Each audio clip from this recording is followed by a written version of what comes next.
Olá, eu nem vi vocês aí.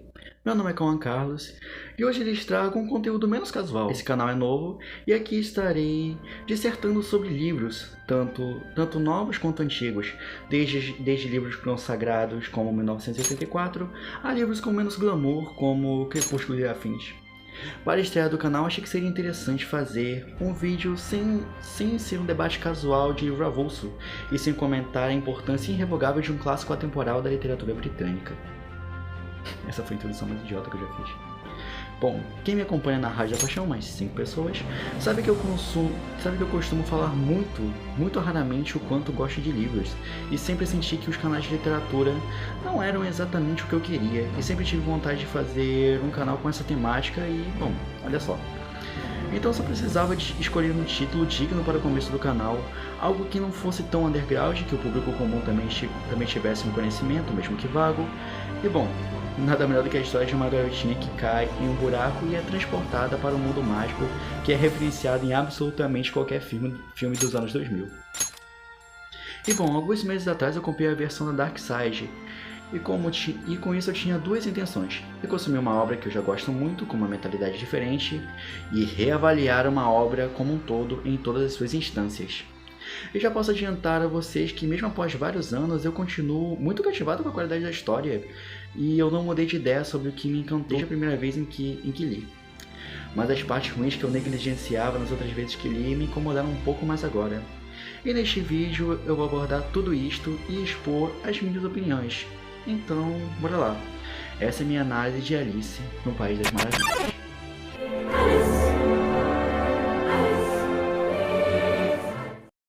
Antes de mais nada, além de ter spoilers sobre o livro, eu sei que é meio difícil, já que Alice no País das Maravilhas é provavelmente a obra mais adaptada para qualquer mídia, mas sei lá, né? Vai que alguém não leu. Vamos falar sobre o autor de Alice, o enigmático Lewis Carroll. Já vale dizer que este não é seu nome real. O seu nome real é Charlie Lington Dodgson. Meu Deus, minha pronúncia é horrível. Conhecido como Charles Dodgson, começou a lecionar e colaborar com revistas literárias, adotando o pseudônimo de Lewis Carroll, o qual se tornou mundialmente conhecido entre 1855 e 1800, lecionou na Universidade de Oxford. Em 1861 foi nomeado diácono da Igreja Anglicana. Os interesses múltiplos de Carroll incluíam a lógica, a matemática, a poesia, a narrativa ficcional e a fotografia, da qual se tornou um mestre. Como fotógrafo amador, fixou as imagens de várias contemporâneas, mas destacou-se sobretudo com fotos de meninas. Uma das modelos de suas fotografias foi Alice Liebel, filha de um amigo e deão de Chris Crush, Henry George Liebel, e que se tornou a heroína de sua obra mais famosa, As Aventuras de Alice no País das Maravilhas, de 1865. E foi um êxito de vendas e recebeu elogios da crítica. E a lenda diz que Carroll, juntamente com Alice e suas duas irmãs, estavam passeando de barco. Ele começou a contar uma história que deu origem a um livro, sobre uma menina chamada Alice que ia parar em um mundo fantástico após cair em uma toca de coelho. A verdadeira Alice gostou tanto da história que pediu que Carroll a escrevesse.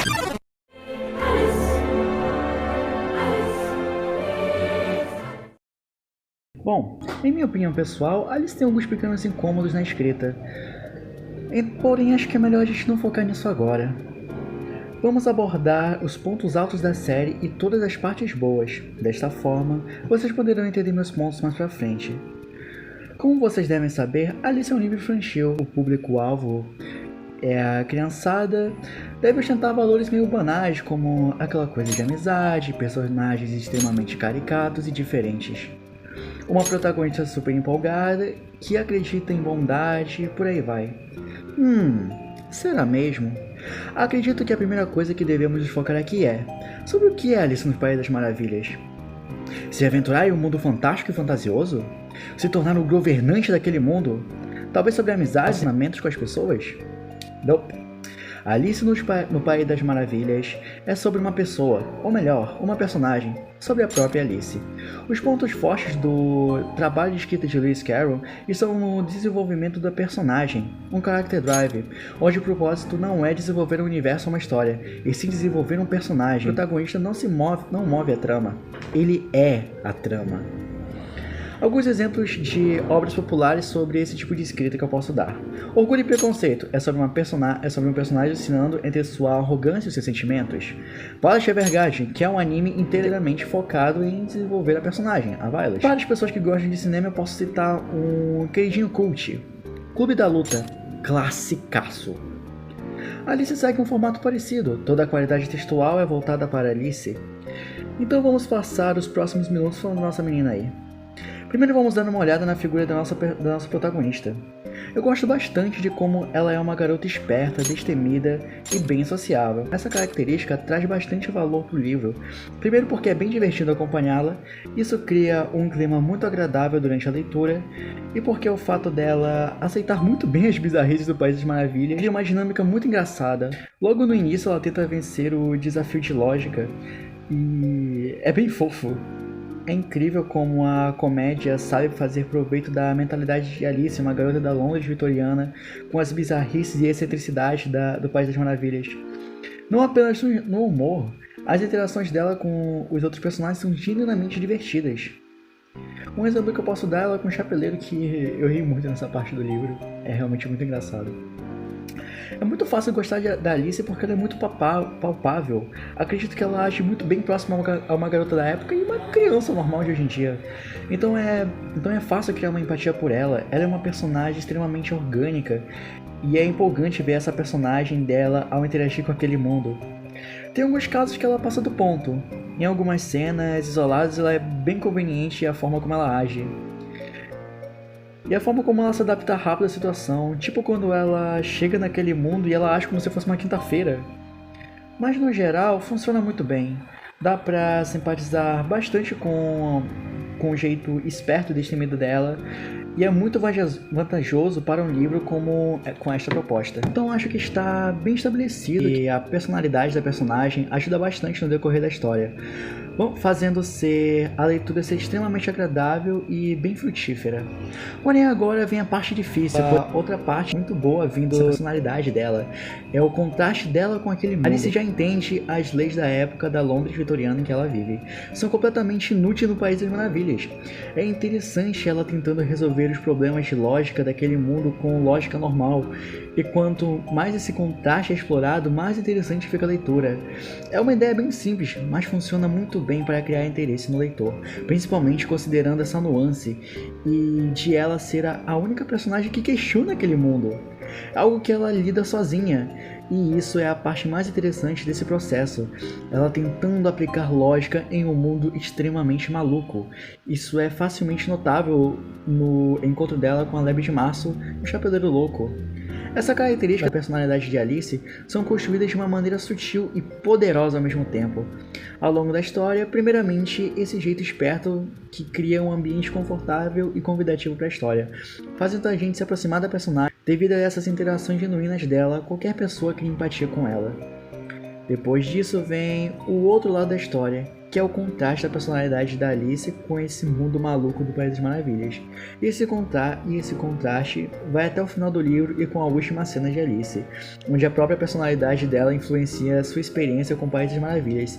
E é esta a ideia da personagem que combina perfeitamente com o propósito da obra, que é por muitas vezes uma metáfora para a vida adulta.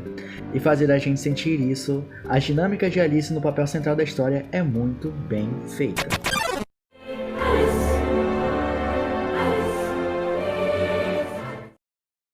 Até então eu só falei das características da personagem. Agora vamos ver como o autor aproveita ela. Basicamente o que o autor pretende fazer é Alice resolver alguns problemas no País das Maravilhas com lógica, o que não é tão incomum em obras de fantasia e ficção no geral. É claro que Alice não foi a única história a fazer isso, mas acredito que ela seja facilmente uma das melhores.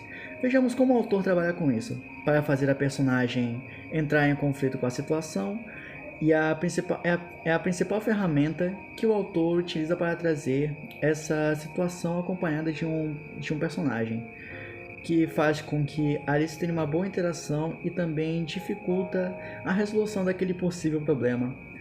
Com isso aumentando as interações dela e engajando o leitor. Podemos ver isso especialmente na passagem da Casa do Coelho, onde Alice vê um novo frasco com o rótulo Beba-me, e resolve bebê-lo, crescendo até ficar maior do que a casa. Fica com o corpo preso e os membros e a cabeça para fora. O coelho chama o lagarto Bill para resolver o problema. Em seguida, o lagarto joga pedrinhas na sua direção que se transformam em bolas. E a protagonista come um e engole, ficando com meros centímetros. Então é nítida a forma que o autor trabalha. Ele quer fazer com que Alice tenha que lidar e resolver os problemas daquele mundo. E também outra nuance que podemos notar na personagem é sua noção de mortalidade. Quando Alice pega pela primeira vez um frasco que deixa ela maior, Alice procura alguma caveira para ter certeza de que não é veneno. Essa nuance aparece desde o início do livro, e essas nuances são notadas em uma segunda leitura. Alice é uma personagem bem completa, cativante, e parando para pensar em algumas coisas no País das Maravilhas são bem traumatizantes. Então é essa fórmula que o autor trabalha, fazendo obstáculos emocionais e cognitivos para que Alice reflita e supere. E confesso que achei interessante essa dinâmica em um mundo como o País das Maravilhas. Quer dizer, nós temos uma criança perdida em um mundo de fantasia onde a maior ameaça a ela não é uma vilã propriamente dita, e sim sua própria ignorância perante as maluquices daquele mundo.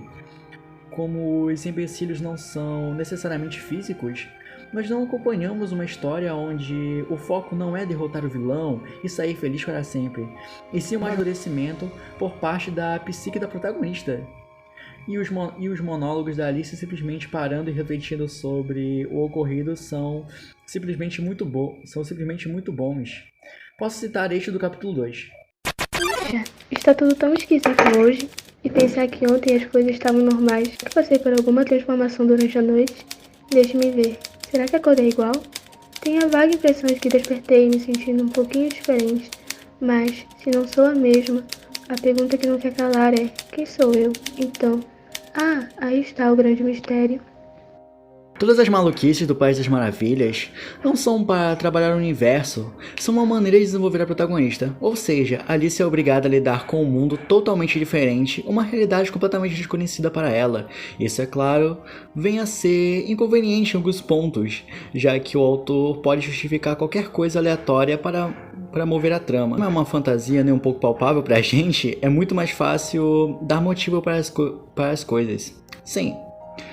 Mas por outro lado, isso cria infinitas possibilidades de recursos para interagir com Alice, já que não estamos presos à realidade. Mesmo que algum elemento venha a ser introduzido de forma banal, pode ser um ótimo catalisador para o desenvolvimento de Alice. Como é bem escrito, compensa demais. Acho que é impossível realmente questionar as maluquices do País das Maravilhas, porque o propósito dele é justamente trabalhar a personagem, e essa forma de abordar as coisas tem um nome: nonsense.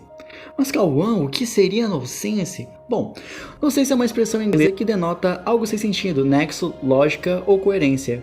A expressão é frequentemente utilizada para denotar um estilo característico de humor, perturbador e sem sentido, que pode aparecer em diversas artes. Nas artes literárias, o nonsense se encontra com autores como Lewis Carroll e Edward Lear, ambos ingleses, coincidentemente? Claro que não. E Lewis conseguiu fazer diversos problemas de lógica em sua história. Porém, é importante ressaltar que há características surrealistas na sua história. Naturalmente, bem como o dadaísmo, ele explora muito bem o nonsense, por exemplo, com o diálogo que ela tem com o gato de Cheshire. Poderia, por gentileza, me dizer onde ir? Isso depende de aonde você quer chegar. Tanto faz. Então qualquer caminho serve. Desde que eu chegue em algum lugar. Chegará longe, com certeza. Contanto que caminhe bastante. Que tipo de gente mora por aqui? Naquele lado, mora um chapeleiro. Naquele, uma lébia de março. Tanto faz visitar um ou outro. Os dois são malucos. Mas não quero me meter com gente maluca. Isso é inevitável. Somos todos malucos aqui. Eu sou maluco, você é maluca. Por que diz que sou maluca? Só pode ser. Ou não teria vindo parar aqui. Esse diálogo traz a essência de toda a história de Alice. Primeiro, trazendo diálogos lógicos com respostas curtas e objetivas. Segundo, uma perspectiva fantástica, visto que é um gato falante. E terceiro, diálogos e descrições que têm uma filosofia muito interessante em seu subtexto. E isso potencializa tanto o interesse no leitor, quanto em desenvolver o personagem da Alice. Simplesmente perfeito. E para encerrar esse tópico de amadurecimento da personagem de Alice, eu gostaria de comentar como Lewis Carroll transpôs isso pra gente. Obviamente, para essa narrativa em um universo fantástico funcionar, precisamos ter uma boa visão deste mundo e de como ele impacta no desenvolvimento de Alice. E é claro, precisamos de um trabalho bem feito na imersão. As escolhas criativas de Lewis Carroll foram muito interessantes. Ele utiliza a prosa, muita poesia na composição de seu romance. Carroll visa estimular a imaginação e questionar os princípios de lógicas. E conforme o livro vai avançando, a lógica vai diminuindo e dando espaço para as maluquices do País das Maravilhas. Após isso, Carroll se tornou influência principal dentro da literatura fantástica. Inovando na forma de contar a história para crianças, o autor faz ótimas escolhas criativas adicionando poesia e canções populares da época em sua prosa. Questionando até mesmo os sistemas de educação e abordando diversos temas ao longo da história, tendo referências à literatura, pintura, psicologia, filosofia e até mesmo matemática. A obra espelha também o modo de vida britânica da época. Tem a existência de uma monarquia, o costume de tomar chá de tarde, o jogo de croquet e outros aspectos e piadas que só funcionavam na época. E claro, o principal, a relação de Alice com os demais personagens. Os personagens tendem a refletir a complexidade da vida adulta. Mesmo as figuras com o intuito de ajudar Alice acabam contribuindo para sua confusão mental, já que todas as interações naquele mundo parecem escapar de sua compreensão. Isto vai muito além de uma simples escolha criativa, é uma composição perfeita para fazer a personagem questionar seu mundo, como também o esforço notável de Carroll para transpor seu amadurecimento ao leitor. Realmente muito bem feito. Ok, entendemos como funcionam as características do personagem e entendemos como o autor trabalha o amadurecimento dela. Mas é claro que a graça da história não está só aí. O principal fator de uma obra voltada ao personagem é construí-lo e desenvolvê-lo, expor as suas falhas, fazê-lo crescer, e é claro que Alice no País das Maravilhas não é uma exceção. Mesmo nossa protagonista se adaptando bem rápido e sendo bem destemida na maior parte do livro, é natural que uma garota de 7 anos revele naturalmente seus efeitos ao ser exposto por todo esse caos. É bem nítido a forma que isso acontece, não é só em uma situação que Alice age de forma inapropriada. Acho que o melhor exemplo está no início do livro, quando Alice está com sua irmã e ela está lendo um livro, mas Alice, de certa forma, a ignora pelo fato do livro não ter figuras. Existe todo um arco pessoal de Alice nessa altura do livro, que não apenas faz ela refletir por consequências externas, mas também com seus conflitos internos. Vou tentar explicar mais ou menos como funciona.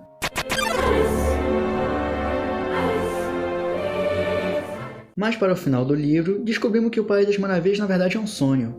E por mais que naturalmente seja um final que eu criticaria em qualquer outra obra, afinal meio que desmerece todos os acontecimentos por ser um sonho, acho que Alice é a famosa exceção à regra. O País das Maravilhas, O Sonho de Alice, é uma criação baseada em um mundo mais interessante, uma idealização de uma criança de 7 anos entediada com o mundo real. Por mais que aquele mundo fosse um desejo da menina, ela o estranha bastante. Alice achava sua realidade chata e desinteressante, mal para a idade dela. A aleatoriedade que aquele mundo carrega passa uma imprevisibilidade para a protagonista e para o leitor, faz com que aos poucos o leitor perca sua base lógica e que força o leitor a fazer um pequeno exercício de imaginação, se colocando no lugar de Alice. E por mais que o livro não traga os 3 atos tradicionais de uma história, começo, meio e fim, tendo acontecimentos um pouco mais episódicos, entre aspas, o livro traz diversos simbolismos para enfatizar o desenvolvimento de Alice, sendo o primeiro deles a própria porta viva que Alice se depara no início do livro. Essa porta divide simbolicamente o mundo real e o mundo dos sonhos. Ela está trancada e é muito pequena para entrar no começo, o que a obriga a tomar um líquido que a faz diminuir de tamanho e em seguida ela come um biscoito que a faz ficar maior para pegar uma chave que estava em uma mesa ali perto. A porta pode não apenas simbolizar essa divisão do real com um sonho, mas também um bloqueio da mente de Alice perante seus erros e atitudes infantis, que ficam evidentes em suas ações e decisões ao longo da história. Isso vem de uma das características mais legais de Alice, uma personagem bem esperta. Ela demonstra isso se dando conselhos para seu próprio benefício. Esses conselhos possivelmente foram dados por adultos, mostrando que para ela já tinha crescido o suficiente. Já se sentia responsável e não se meteria em problemas.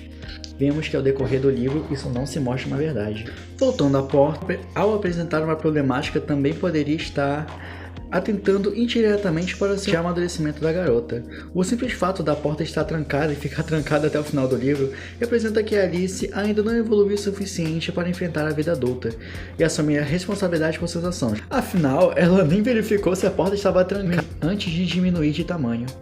A chave que faltava para a porta é o seu próprio amadurecimento pessoal, reconhecimento de suas falhas e limitações. Embora ela tenha entrado pela fechadura e no final da narrativa ter saído espontaneamente do lugar, ela não era capacitada para romper aquela barreira e ter a chave para ela mesma.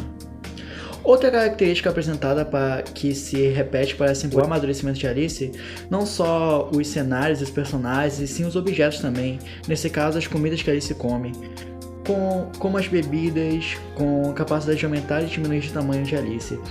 Essas comidas podem representar uma briga interna na mente da garota, entre o amadurecimento que ela acredita ter e sua inocência que vem com a sua idade.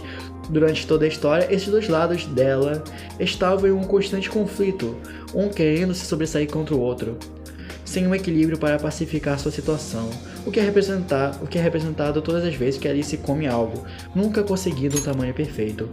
Em especial os biscoitos, que podem representar pequenas mentiras que ela contava para si mesma, para fazer seu ego crescer, o que a motiva a sempre comer as guloseimas. Afinal, mentir para si é sempre mais agradável do que enfrentar as dores da verdade. A princípio, a curiosidade da garota foi o maior combustível para ela acabar se perdendo naquele mundo, seguindo o coelho branco, apenas para descobrir onde estava indo e o porquê estava tão apressado. No entanto, durante este percurso, Alice não parou para pensar nos perigos do caminho que estava percorrendo, não considerando como sairia e se sairia deles. Embora o maior perigo da sua jornada tenha sido o encontro com a Rainha de Copas, ironicamente, ainda que estivesse um mundo tão maravilhoso, Alice não aproveita para se divertir e aproveitar aquela experiência excêntrica, pelo menos não da forma que ela gostaria. Muito pelo contrário, em vários momentos ela é vista como alguém diferente em contraste demais com aquele mundo, seja por sua aparência ou por seu desejo de lógica e ordem em um local onde isso não existe. É importante notar essa contraposição da garota com esse mundo de maluquices, porque isso mostra que nem tudo que imaginamos ser bom ou ruim é realmente dessa forma. Muitas vezes o imaginário não leva muito em conta a lógica ou as leis que regeriam tais coisas. O livro não nos encoraja a imaginar ou sonhar, mas sim mostra como nem sempre o que imaginamos ou sonhamos poderia ser aproveitado da forma como gostaríamos, e que às vezes já temos tudo o que poderíamos desejar, só não conseguimos enxergar com clareza. Ao final do livro, Alice é questionada sobre quem ela era e para onde estava indo. Quando questionada sobre isso, nossa protagonista não sabe como responder, mostrando que naquele momento sua visão de um mundo perfeito estava começando a mudar, tendo em vista a desorganização daquele lugar que outrora ela considerava maravilhoso. O irônico disso é que quase todas as pessoas daquele lugar serem diferentes do padrão de Alice conhecia, tudo aquilo ainda era muito estranho e incompreensível para ela. Mas do ponto de vista dos habitantes locais, Alice que era estranha e incompreensível. Isso é evidenciado pelo diálogo com a lagarta no início do livro, o que poderia evidenciar o perigo de seguir naquele caminho. Essa não é a única vez que a personagem é advertida sobre isso no início do livro, e bom, não demora muito para ela ser cercada por animais e objetos a que fazem refletir sobre o que a levou àquele lugar, lamentando sobre suas ações e falta de paciência. Também é interessante notar que quando ela chora e reflete, os animais ao seu redor e a floresta vão aos poucos desaparecendo e deixando-la sozinha em um lugar escuro e vazio. Isso pode ter acontecido pelo fim da curiosidade da garota e sua saudade da realidade. Um contraste com sua curiosidade de viver em um mundo que ela idealizava ser mais interessante, vista no início do livro. E conforme o livro vai findando, ela vai se aproximando da Rainha de Copas, que logo se apresenta como uma rainha tirânica e impiedosa, mandando matar qualquer um pela mínima afronta, pelo simples desejo próprio de punir alguém por seus próprios erros. A rainha pode ser a representação de como Alice seria se deixasse se levar pelas suas emoções mais primitivas, como a raiva e a frustração.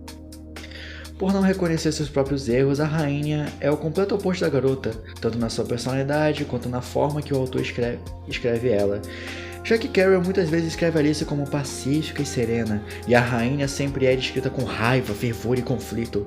Isso somado ao seu temperamento, sempre se satisfazendo em ser cruel com seus súditos.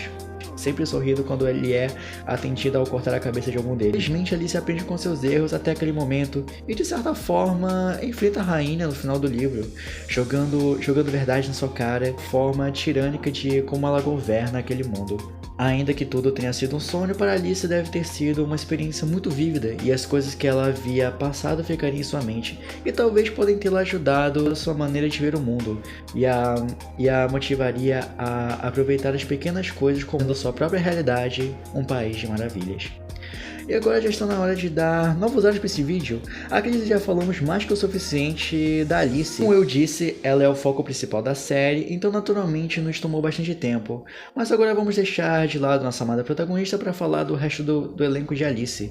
Vou apresentar a vocês os outros personagens que cercam Alice. Um coelho de terno, uma lagarta drogada, um chapeleiro de poucas ideias, a rainha de copas, vai tomar no cu, eu odeio essa rainha. Lebre mais poucas ideias ainda, um pássaro dodô, literalmente um pássaro dodô. A duquesa que vai tomar no cu, eu odeio dois, meu Deus, a duquesa é horrível, é muito chata. Rei de copas, tartaruga mentirosa, e um rato que conta histórias e o gato de Xerxes. O gato de Xerxes é foda. Bom, acredito que fica evidente pra vocês que os outros personagens não são exatamente bons. Não no sentido de serem mal, no sentido de serem tão vivos e profundos quanto Alice. Confesso que tive vontade de ver mais coisa deles, cada um ali tem um potencial interessante que poderia agregar muito ao livro, dado a vivência naquele mundo e até mesmo o jeito que a rainha governa. Mas enfim, a maioria dos personagens é bem raso e unidimensional. Não é difícil notar que eles não têm uma construção e desenvolvimento, porém engana-se em achar que isso é um demérito. Como já falado, todo o propósito da obra é a protagonista, seu psicológico, seu amadurecimento, o desenvolvimento geral da personagem de Alice. Todos os outros personagens que existem nessa obra servem apenas como um suporte para o trabalho de Alice. Personagens que a ensinam e dão experiência, personagens que dão auxílio e ajuda, personagens que a enxergam os seus problemas e personagens que transpõem sua angústia. Você pode até dizer que são personagens banais apenas para o roteiro usar de ferramenta para o desenvolvimento de Alice. Sim, mas eu sinceramente não vejo isso como um problema realmente relevante em uma obra cuja proposta é voltada à protagonista. Todos esses outros personagens têm um ótimo acabamento de apoio para Alice. Isso compensa bastante e sendo bem justificado dada a ideia da obra. Os personagens poderiam ser melhores? Claro! Agregaria mais, o livro ficaria mais complexo e teria mais contextos. Mas mais valor nas interações deles teria muito a acrescentar, óbvio. Entretanto, acho suficiente a dinâmica que o livro trabalha com eles para a protagonista. Como é o foco do livro, acaba por ser um problema pequeno, e a estrutura simples que acaba por funcionar muito bem. Um protagonista, Alice, que vai receber todo o trabalho da trama e o resto um elenco de apoio. Personagens carismáticos e divertidos que servem como recurso extra. Não vejo resto problemas na forma para esse tipo de obra.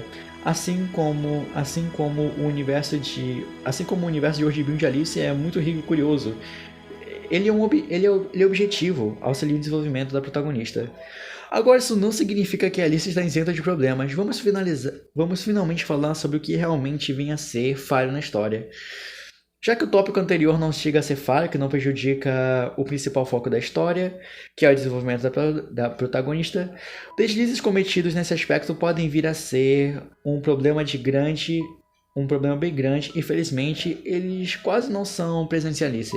Já falei bastante sobre o arco de Alice e como ela é afetada pelos problemas. A questão é que a gente tem dois momentos em que a leitura fica deveras cansativas. O jogo de croquet da rainha e a conversa com a tartaruga da mentira. Na minha opinião, esses dois momentos são deveras cansativos e não agregam tanto para a história. O jogo do croquet da rainha é bem excêntrico e peculiar, mas Carroll não consegue nos transmitir muito bem isso. Ele opta por uma escrita em prosa muito mais simples e que infelizmente fica confusa quanto às regras que o jogo segue, e até mesmo a interação com a rainha nesse momento é um pouco inspirada. Isso muda quando o gato de Xerxes aparece, mas não melhora muito não. Apesar de não ser um momento tão impactante e importante, sinto falta de uma descrição mais direta, detalhada sobre essa parte. Não prejudica o livro, mas acredito que agregaria bastante a leitura.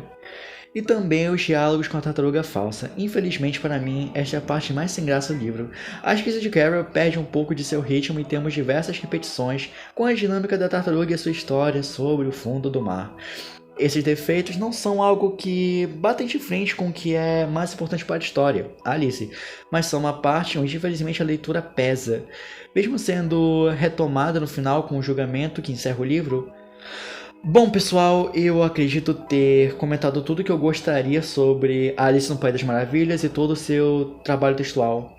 Então, antes de encerrar, eu vou falar rapidamente da edição que eu tenho e de algumas escolhas artísticas feitas pelo autor. Eu não apenas aprecio bastante a narrativa do personagem, mas eu também louvo bastante o esforço da Darkseid, que trouxe uma edição que achei ótima. Não só dando uma bela identidade visual ao livro, como também fazendo uma ótima diagramação. Mas também devo dar os parabéns ao ilustrador John Tenniel. Mesmo os desenhos sendo bem antigos, tem uma representação quase cirúrgica de como Carol imaginou aquele mundo, fora que as ilustrações são lindas por si só. Sinceramente, a escrita de Alice é ótima. Eu poderia falar por hoje como Carol deixa as cenas bem orientadas, mas bom, este vídeo já está extremamente longo, creio que já podemos encerrar por aqui.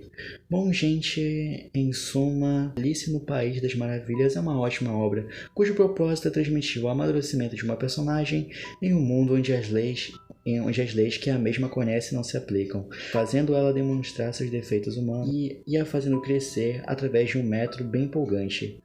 A personagem é extremamente bem construída para receber tudo isso. A aplicação dos questionamentos e a interação é extremamente cativante. Os recursos fantasiosos são belos e alucinantes, ainda assim sendo extremamente eficiente em desenvolver a psique da personagem em meio a este caos. E é claro, a escrita do autor transmite perfeitamente a ideia da personagem com uma maestria que muitos autores almejam chegar. Os outros personagens, apesar de carismáticos, são banais e até mesmo rasos. E entendo quem implica com isso, mas particularmente não vejo nenhum defeito, principalmente considerando como a história é abordada.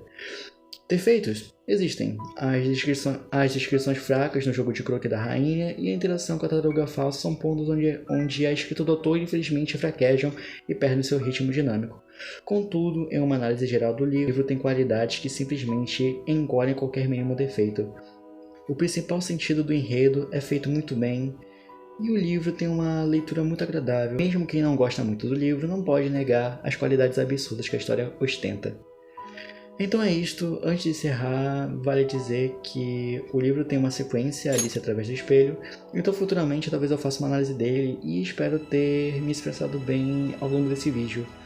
Muito obrigado por chegar até aqui, as boas almas peço que compartilhem este vídeo.